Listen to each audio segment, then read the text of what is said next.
वंदे देवमापतिं सुरगुरुं वंदे जगत्कारणं वंदे पन्नगभूषणं भगधरं वंदे पशूनां पतिं वंदे सूर्यशशाङ्कवनिनयनं वंदे मुकुन्दं प्रियं वंदे भगतनाथरं च वरदं वंदे शिवं शङ्करं शान्तं पद्मासनस्थं सजधरमुक्तं पंचवक्त्रं त्रिनेत्रं शूलं वज्रं खड्गं भयदं षडाङ्गै वहन्तं नागं पाशं वां भागे नानालङ्कारदीप्तं पार्वतीशं नमामि। शाम सदाशिवाय महारुद्राय नमो नमः। हर हर महादेव। प्रिय भक्तों, आज श्रावण मास का 27वां दिवस है। देखिए, एक 30वें दिवस में आ रहे हैं शीघ्र ही हम। आज 27वां दिवस है और बड़ी सुंदर सुंदर कथा भगवान शिव विवाह का प्रसंग चल रहा है। और शुरू में भगवान शिव ने परीक्षा ली, प्रकट हो गए, प्रसन्न हो गए पार्वती पर। और अब यहाँ एक प्रसंग आ रहा, शिव शिवा का संवाद। दोनों परस्पर क्या बात कर रहे हैं, एक छोटा सा प्रसंग है, सुनिए आप। दे दर्शन उमा, दे दर्शन शिव, उमा का कीना दूर विषाद, प्रेम सहित होने लगा दोनों में संवाद।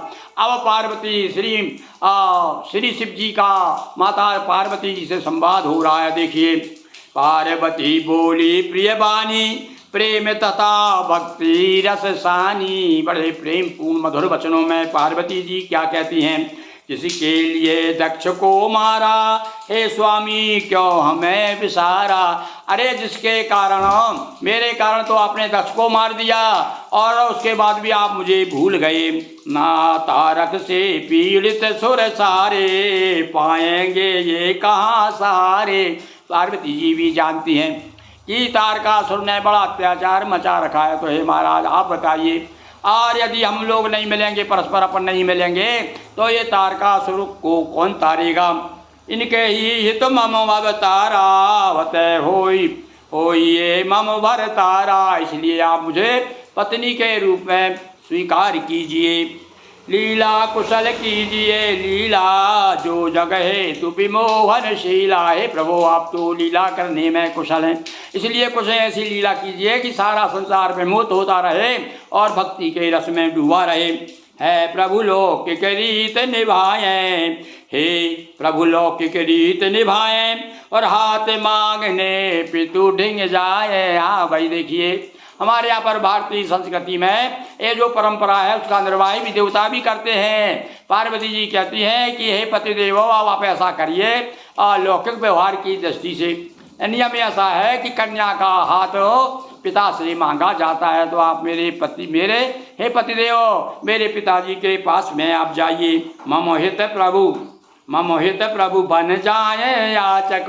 और मेरे लिए आप एक काम तो करना पड़ेगा। वैसे आप तो दानी हैं, वोटर दानी, कभी किसी से मांगते नहीं हैं, पर आज तो आपको भैया मेरे लिए याचक बनना पड़ेगा, भिखारी बनना पड़ेगा। आप जाइए, मेरा हाथ मांगिए पिताजी से। पितु हित है सौभाग्य प्रदायक, जिससे कि मेरे पिताजी जो हैं अपने आप को सौभाग्यशाली मानेंगे। क्योंकि देखिए, आप एक दक्ष के सामने और जो परंपरा पर जो है लौकिक व्यवहार में शिव का रूप धारण करके आएंगे, दूल्हा बन के आएंगे दरवाजे पर, तो आप याचक बन के जाएंगे तो बड़े प्रसन्न होंगे। शिव याचक हम गिरी है दाता, चर्चा हो है लोक विख्याता। सारे संसार में बात प्रसिद्ध हो जाएगी कि भैया दाता कौन है। अब बोले हिमगिरी तो दाता है। भगवान शिव याचक बन के उनके दरवाजे पर पहुँचे थे। जन्म जन्म पत्नी पद पाया, अब भी रहूं सुअवसर आया। आपको सुअवसर आ गया है। मैं जन्म कहा नहीं वहाँ पर। और तुलसीदास जी ने भी इसी बात को वर्णन किया है कि जन्म जन्म लट लगे रहे तुम्हारी, और बरो शंभु बरो नतु रहूं कुंवारी। भगवान शिव भी मेरे वर्ण करें, नहीं तो मैं कुंवारी रह जाऊं भले।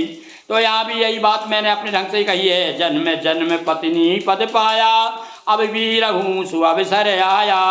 लीला करें सुयस विस्तारें, गा गा कर जन भाग्य सवारें। और आप प्रभु लीला कीजिए, सारे संसार में अपना आपका यश फैले, सब लोग भाग्यवान हों। यह कह गिरजा चुप हुई, शिव डूबे आनंद। खबर सुनी जब शंभु की गणों, पाया परमानंद। उमापति महादेव की जय। खबर बिजली की तरह सब दूर फैल गई और जो शिव जी के गण प्रसन्न हो गए। क्यों? मालूम हो गया, अरे हमारे स्वामी का विवाह हो रहा है, स्वामिनी आएंगी यहाँ पर अब कैलाश में। सारे लोग परमानंद में डूब गए। बोलिए उमापति महादेव की जय। हर हर महादेव शंभो।